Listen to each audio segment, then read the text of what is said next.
بسم الله الرحمن الرحيم. الحمد لله رب العالمين، والصلاة والسلام على أشرف المرسلين سيدنا محمد وعلى آله وصحبه وسلم أجمعين.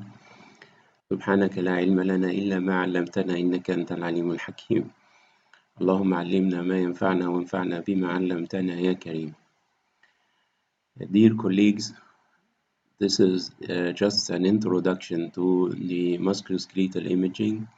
I am Mamdouh Mahfouz, Professor of Radiology, Cairo University. I welcome all of you in this course, which is designed to show the diagnostic value of each of the available imaging modalities nowadays in the evaluation of the musculoskeletal system. And this will be a quick review, and you all know that imaging is a very essential tool for evaluation of the anatomy and pathology of the musculoskeletal system and other systems in the human body. And also it is very important in the follow-up of the disease after therapy, and the evaluation of the prognosis of each disease. Then the objectives of this course will include the following items. By the end of this course, the candidates will be able to describe the modalities and the techniques used in imaging of the musculoskeletal system, as I will mention. This will include the plain X-rays, the ultrasound, the CT, MRI, bone scan, and other imaging techniques. Then you should know that you should know the most common indications for the use of each of these modalities. Then you should be able to select the suitable imaging modality relative to a particular disease. Then, and I will demonstrate for all of you how to utilize the available imaging techniques in approaching the disease and the differential diagnosis of each of these diseases. Then the imaging modalities available here, and you should have an idea about all of them: the plain radiographs, the ultrasound and the Doppler examinations, the CT scan, MRI, and the nuclear imaging, of course, the bone scan, and something about the values of PET-CT. Then these are the imaging modalities: the plain X-rays, the contrast radiography, which is no more used in our practice, but I will give you an idea about this. Then the CT scan, the MRI, ultrasound, and the nuclear scanning, as I mentioned, bone scan and the PET-CT. Then there are two very important issues for everyone who is dealing with radiology. Number one is the cost of each of these modalities, and number two is the hazards, particularly the radiation hazards, which may complicate some of these imaging techniques. Then this is a list which may give you an idea. It is not applicable in Egypt, but it gives a global idea about the cost of the techniques. And then if we say that the plain radiography the cost will stand for one, then the ultrasound will be double the cost of the plain X-ray, maybe in Egypt triple the cost. Arthrography will be 4 times, and the radionuclide scanning bone scan is about 7 times, while PET scan may reach about 20 times or even more the value of the plain X-ray. Then CT is about 8 times the plain radiography. MRI ranges between 18 and 20 times the cost of the plain X-ray. This is not actually the cost in Egypt. but you may have just a simple idea about this. Then we'll start by the plain radiograph. X-ray usually entails that the patient will be exposed to radiation, but of course the radiation dose from the X-ray is much lesser than the radiation dose from bone scan, for example, and also less than the radiation dose of CT scan. And here, the image plane radiographs are very essential. They are relatively inexpensive. They are readily available everywhere, and this is a very quick examination. And also, it gives a specific imaging findings that may help us in the differential diagnosis. And we have a rule in the radiology department or in the radiology practice.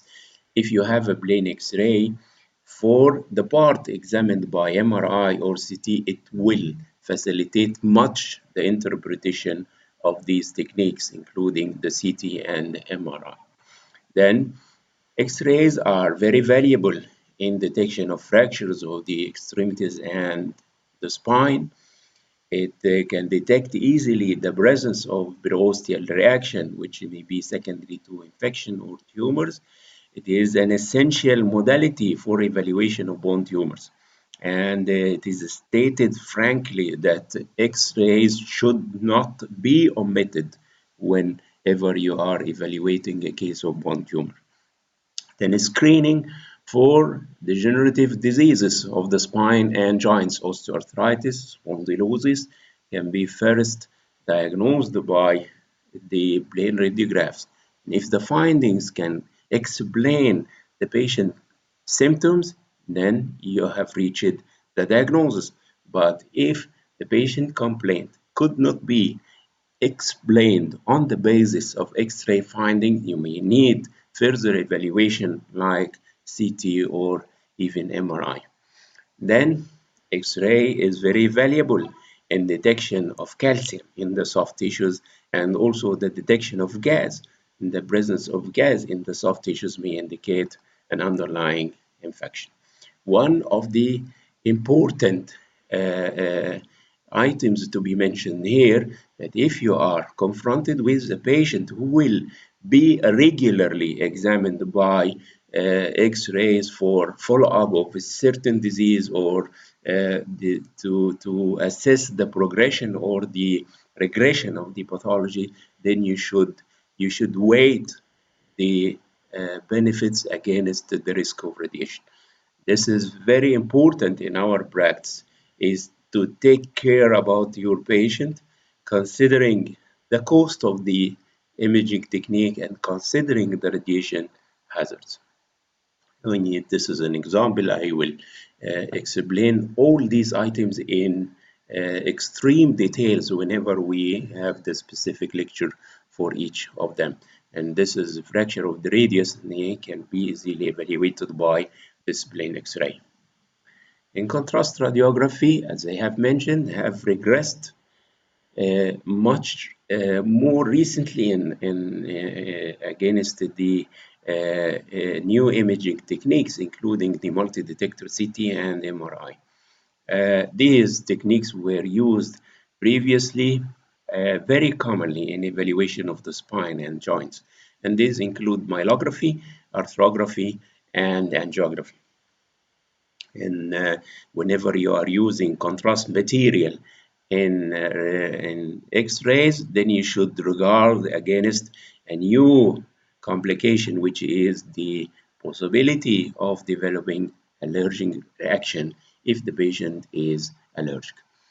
Then, what's myelography? Myelography means that you inject some contrast material inside the spinal canal, and you put the patient in the sitting or in the lying position on his side or or prone on his abdomen, and you sterilize his back and identify the midline plane, and you feel by your thumb the spinous processes of the vertebrae, and you select the suitable level to introduce the needle, the lumbar puncture needle, between the spinous processes, possibly or more commonly between L3 and L4.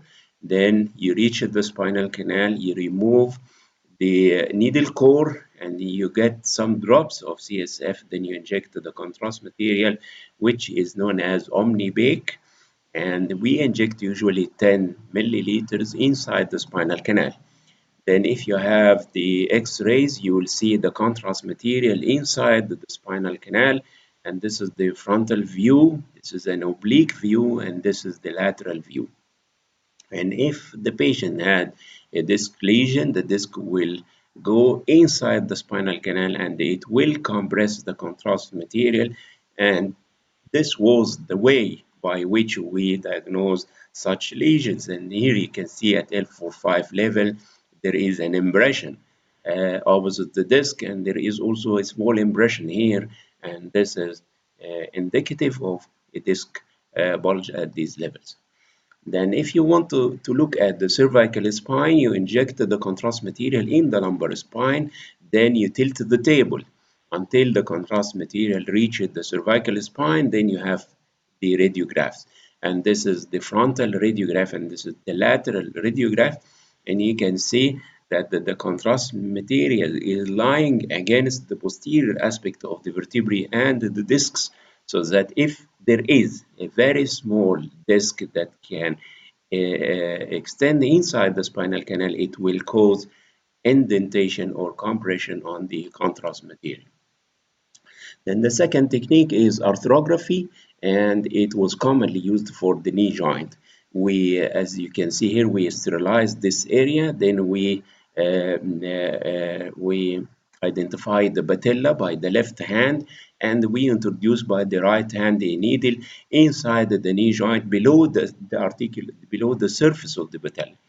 Then after injecting the contrast material, we have images, and these images will show the meniscus. This is the horn of the meniscus, and if it is healthy, you see that you see the meniscus as a filling defect covered by contrast media along its superior surface and inferior surface. But if there is a tear in the meniscus, then the contrast material will extend inside the torn part of the meniscus. And this was the way by which we diagnose meniscal tears. And nowadays you can have a simple, easy, non-invasive technique, which is MRI, so that you can see the horn of the meniscus. And if there is any abnormal signal inside the meniscus, as I will mention in details in the lecture of the knee joint, then you can diagnose meniscal degenerations and meniscal tears.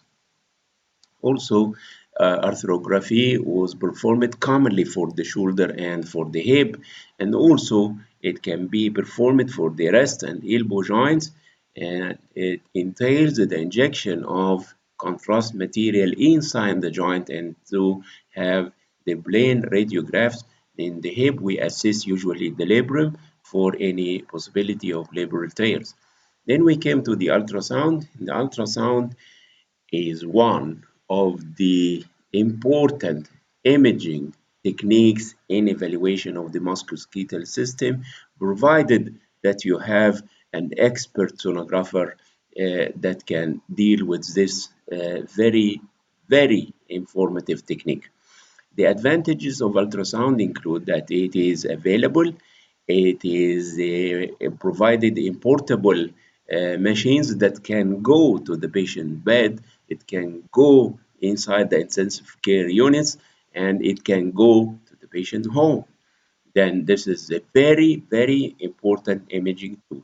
And it also provides a real-time scanning, and you see what you are looking for.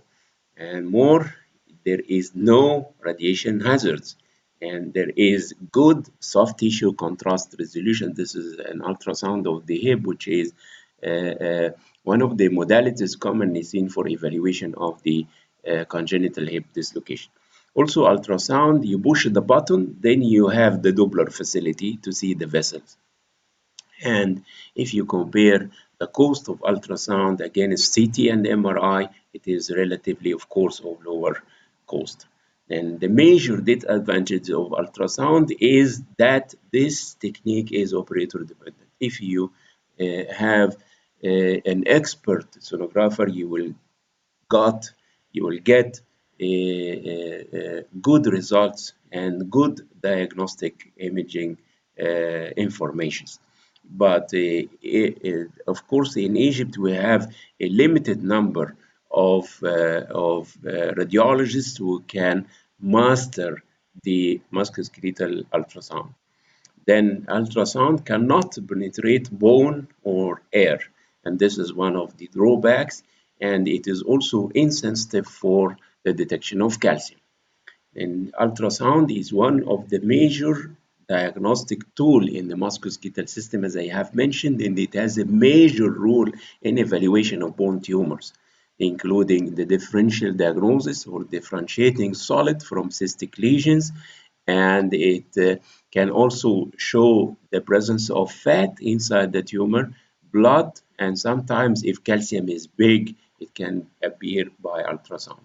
Also, the Doppler ultrasound can assess the vascularity of the tumor, and it also can guide you to the viable tissue of the tumor if you are going to have a needle biopsy.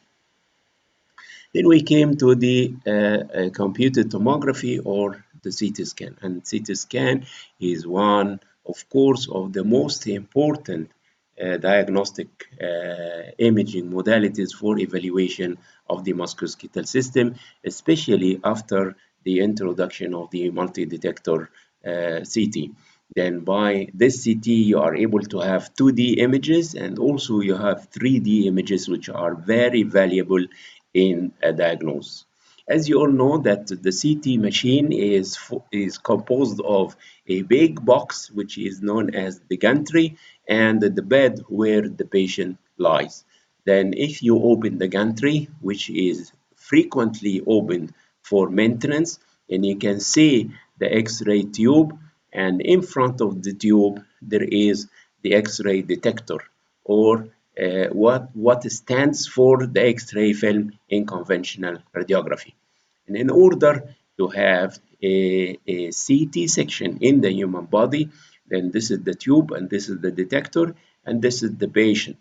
The tube and the detector should rotate a full circle around the patient.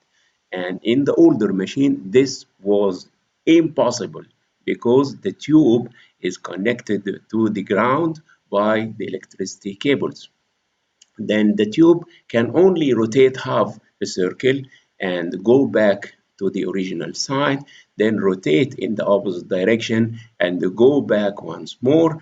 Then in order to have a single section in the human body, the tube and the detector have to move 4 times, and this machine is no longer being manufactured because it has been replaced by what is known as the spiral CT.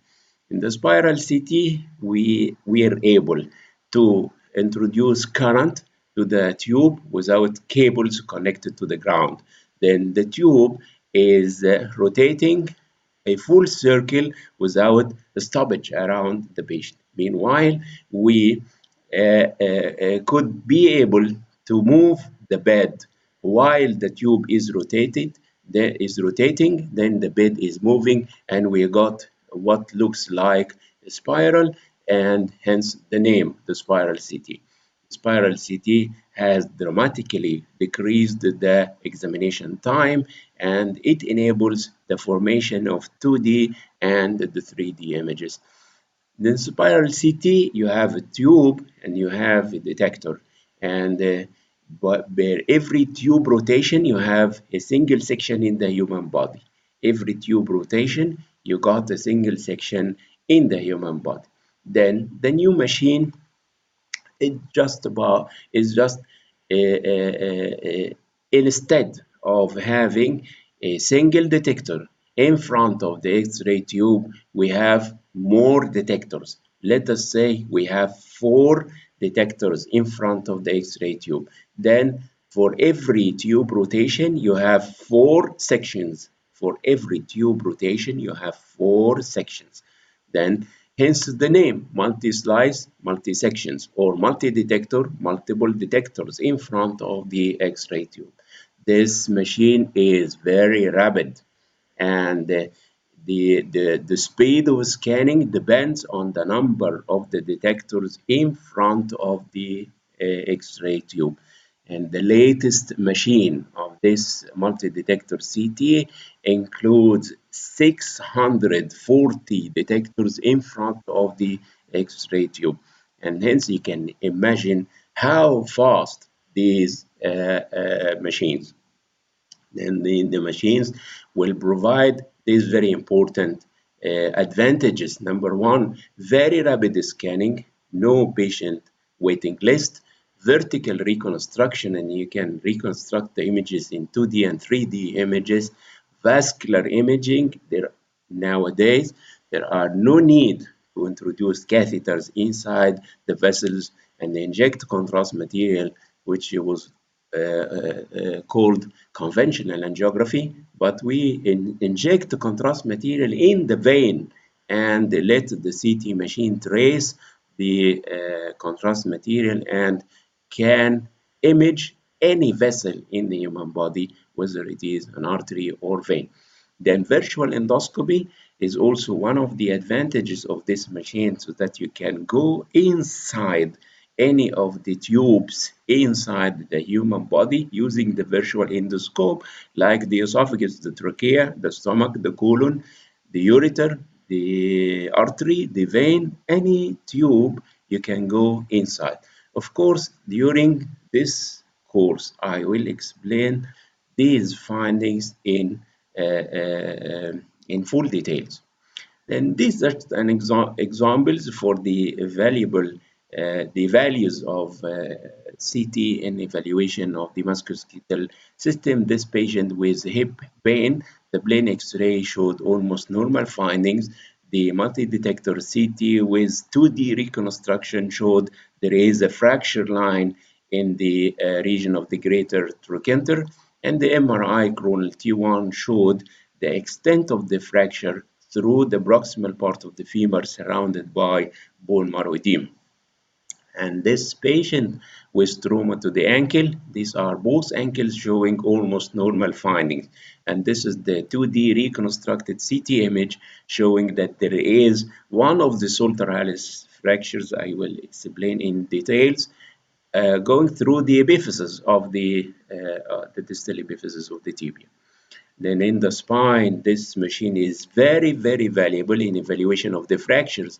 You see by the plain film, there is fracture spine at the level of L2 and L3, but you can see the details of the fracture, the displacement of the bone fragments inside the spinal canal, and by the CT. Also, you can reconstruct the images in 3D and 2D ways, and also you can obtain images in color. Like this is a 2D reconstruction of a normal pediatric hip, and this is the 3D images of the same case. And here you see a slipped capital femoral epiphysis on the right side, and this is the 3D image showing the slipped capital femoral epiphysis. And also by the plain film, you may not be able to see osteochondral lesions. And by CT, you can see it. Also by MRI, you can demonstrate the injury of the cartilage and the injury of the bone, as I will mention in details. And this is the arthroscopic finding showing the osteochondral defect. And this X-ray of the pelvis and the hip joints of a female child 10 years old who has a painful left hip. And if you look carefully for the hip here and the hip there, you may not be able to find any abnormality. But if you see the CT scan and you see the classic appearance of an osteoid osteoma in the proximal part of the femur with a calcified spot inside the lesion, if you go back to the plain film, then you can see the lesion and you can see the sclerotic reaction around the lesion. Also, you can use, as I have mentioned, the CT to show the vessels especially in cases of fractures like this case, and you want to know the state of the popliteal artery in a comminuted distal fracture femur. And then instead of introducing needles in the femoral artery and giving the patient general anesthesia, and you just introduce a cannula in the antecubital vein, injecting contrast material, then say to the machine, I would like to see the femoral circulation. Then the machine is programmed at the time where the contrast material will reach the side of the femoral arteries, then start the scanning. Then you can see the femoral arteries, and you can see the normal circulation on the right side and the occluded femoral artery on the left side. And this is another patient showing normal finding on both sides. Then one of the very important issues here, especially if you are dealing with multi-detector, which is now the only machine in the market. All the spiral CTs are no longer manufactured, and also the incremental CT, the first CT is no more manufactured. The only available machine here is the multi-detector, which is a machine that has a big radiation risk, especially whenever the detectors are the number of the detectors is high. Then you should weigh the risk of radiation against the benefits of the patient from this particular machine. Then we came to the MRI, and the MRI, there is no radiation hazards, but MRI has a superior soft tissue contrast compared to the CT. It has a multiplanar imaging, meaning that the MRI can examine the patient in the axial, in the transverse sections, in the coronal, in the sagittal planes, and any plane you would like. The multi-detector CT is now able to reconstruct the images in sagittal, coronal, and oblique views as well. And there is no artifacts from bone. Also, the multi-detector CT has a software that can remove artifacts from the bone. The MRI is able to characterize tissues. I will explain in full details the physical principle of MRI in a dependent lecture. Then we have four types of MR machines. The closed MRI, where the magnet is closed all around the patient, is open only at the patient head and feet. Then we have the open MRI, where there is a big space around the patient for who are claustrophobic to the closed MRI. And this is a very valuable machine, which is not until now available in Egypt, which is the extremity MRI, where the machine is very small and it can examine the lower limb and also can examine the upper limb. The fourth type of MRI is the dynamic one, which can examine the patient while standing and while recumbent as well. And the benefits of this MRI are very valuable in examination of the spine, particularly the post-operative spine. And this is just an example. This patient had an operation at the lower part of his back, and he is still complaining after surgery. But the supine MRI showed that the site of surgery is good. There is no complications at all. Then, after examining the patient while he is standing, meaning that he is doing an axial load on the spine, then there is a major instability at this level L3, 4, and there is marked narrowing of the spinal canal at this level, and this is the cause of the patient pain. And this machine was only introduced for examination of the spine, but now it can examine all parts of the human body, the shoulder, the hip, the wrist, anywhere. And you should know that for an MR machine to examine the patient, you should have a surface coil. And this surface coil is almost similar to the probe of the ultrasound. It is a part of the machine that is put closely to the desired anatomic area to be examined. The best surface coil has two main categories. Number one, it is very close to the area to be examined. Number two, it does not move with respiration. So the surface coil of the spine is like this, and the patient lies on this coil as if he is lying on bed. Then the coil is very close to the spine and it cannot move with respiration. And this is the chest coil where this segment is a little bit elevated away from the anterior chest wall so that it cannot move with respiration. And this is the breast coil. The patient lies prone on this coil, and each breast is put into one of these holes. So the breast coil, the coil is very close to the breast and it cannot move with respiration. And this is an example of a coil which is used for evaluation of the knee.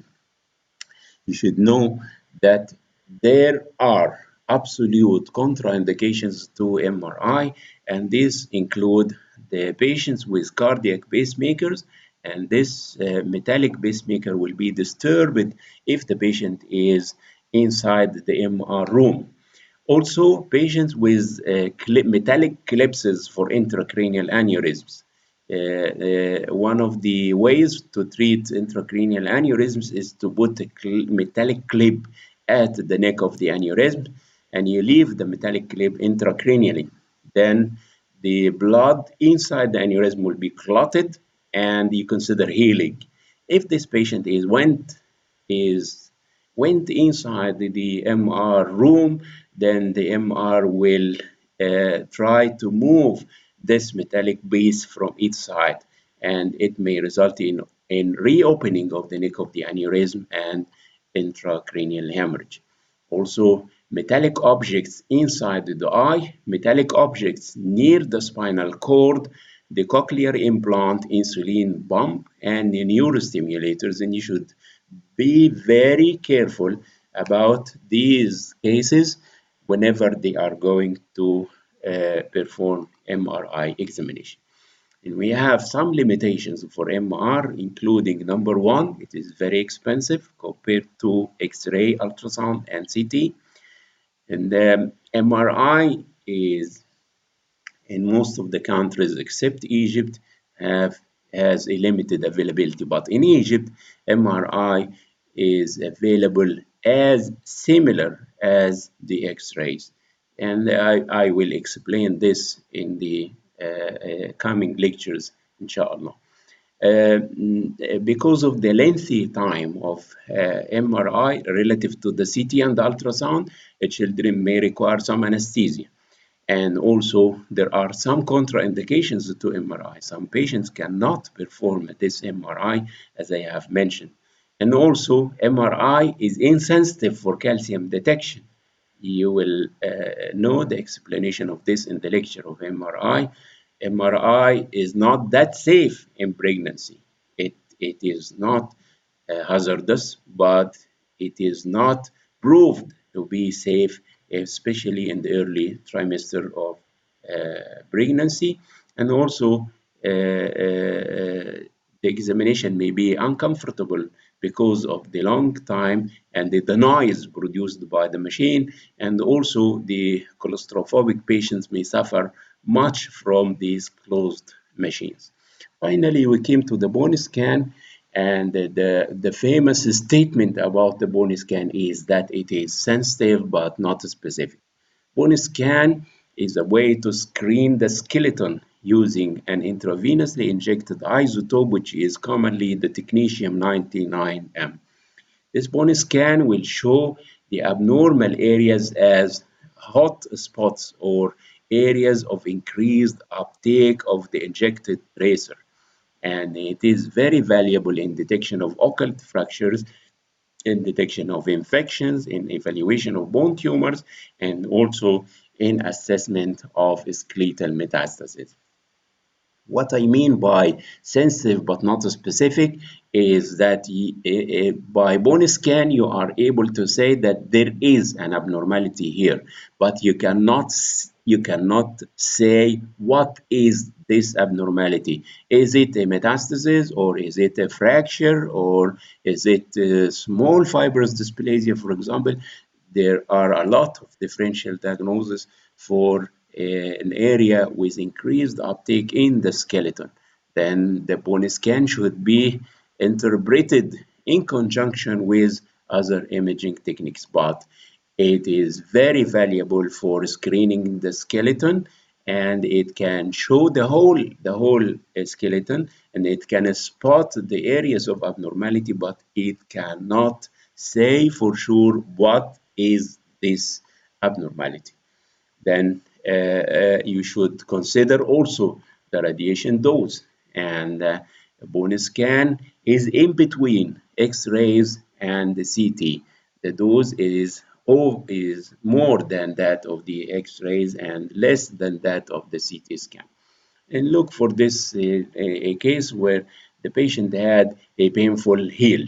Then the bone scan showed the plain X-ray was normal, and the bone scan shows an area of increased uptake here. Then what do you think of this? Is it a fracture? Is it an infection? Is it a tumor? Then this is MRI, which showed a stress fracture in the posterior part of the calcaneus. Then look at this spine of a patient, a child with a painful back. Then if you look carefully to the spine, you may not be able to detect an abnormality. But if you look here, and you can see that there is some sclerosis in this pedicle, and by bone scan, there is increased uptake in this pedicle, which was secondary to an osteoid osteoma. Also, the detection of metastatic disease is easy by bone scan, but consider the non-specificity or the poor specificity for this machine. Also, the bone scan is not available actually in all imaging departments, and it cannot be available for 24 hours. The bone scan is not considered as an emergency tool. Then there is a moderate radiation risk between the plain film and the CT scan. Also, bone scan may be difficult to be interpreted in the children because of the activity of the gross plate of the joints and the vertebrae, which will show increased uptake normally because these are growing epiphyses. Also, look at this example of a male patient, 52 years old, with diabetes and painful ankle and left leg cellulitis. Then you look to the plain X-ray, and you can see that the plain X-rays are normal. Look to the bone scan, and you can see increased uptake in the middle part of the foot. And you go back to the plain X-ray and you look carefully, and you cannot see any abnormality in the metatarsals. But this is by one of the techniques that has been used before the introduction of PET-CT, which was known as SPECT-CT, and this is single photon emission computed tomography. It has the advantages of bone scan together with the advantages of CT, so that you can see the areas. If you look here in the bone scan, you cannot know which of the tarsal bones affected. But if you look here, and you can see, you can specify the affected tarsal bones and the metatarsals as well, because of the added value of the CT to the bone scan. Then this is the one of the newly introduced machines, which is the PET-CT. PET is positron emission tomography, which is coupled by the CT to improve the anatomic details. Then PET-CT uses isotopes that are of very short half-life, and these isotopes are labeled to glucose usually in order to be taken by the metabolically active areas in the body. Then these are the available isotopes, and we usually use the fluorine 18, which has the best half-life, and this enables the transportation of the isotope from the cyclotron to the area where it can be used for imaging. Then we use the glucose analog labeled by fluorine 18 for this imaging of PET CT scan. This isotope is taken by metabolically active areas in the human body, whether they are soft tissues or bones. Then, this is one of the values of PET-CT. It can show also soft tissue abnormality. This is a coronal reconstructed CT image, and this is an image obtained by PET. PET was first introduced as a single machine PET without CT. Then later on, it was coupled by CT to improve the anatomic details in order to know what is this and what is that. And by PET-CT, we can know that this is the urinary bladder and this is located in the pelvic bones. Then the combination of PET and CT are valuable in detection of metabolically active lesions like fractures, arthroposis, and degenerative diseases of the spine, tumors, and tumor-like structures in the bone. And it's also very valuable in post-operative evaluation to look for residual tumor, for example, or post-operative complications. I will give you only one example so that you can appreciate the uh, the the the the value or the size or the location of PET-CT in the battery of imaging modalities. This patient had a non-small cell lung cancer and it has a pain in the pelvis. PET-CT showed there is an increased area of uptake here, which can be easily interpreted as metastatic deposit. But the CT scan of the PET-CT showed that this is just a fracture. A fracture it will show high uptake, and also metastasis will show high uptake. Then we should say that numerous benign sources for FDG uptake in the musculoskeletal system can be mistaken for aggressive or malignant processes if the bone is not fully evaluated on the CT portion of the PET-CT. And this is one of the advantages of PET-CT that it has PET and the CT. So you can go to the CT images, look carefully for the site of uptake. It may not be a metastatic disease. Then common examples for increased uptake, which is not secondary to malignancy, is fractures, degenerative disc disease, osteophytes, and infection as well, and also metabolically active benign bone lesions like osteoma, for example, and also soft tissue lesions. On the opposite hand, that low-grade malignancies can be mistaken for benign lesions because they are not that metabolically active.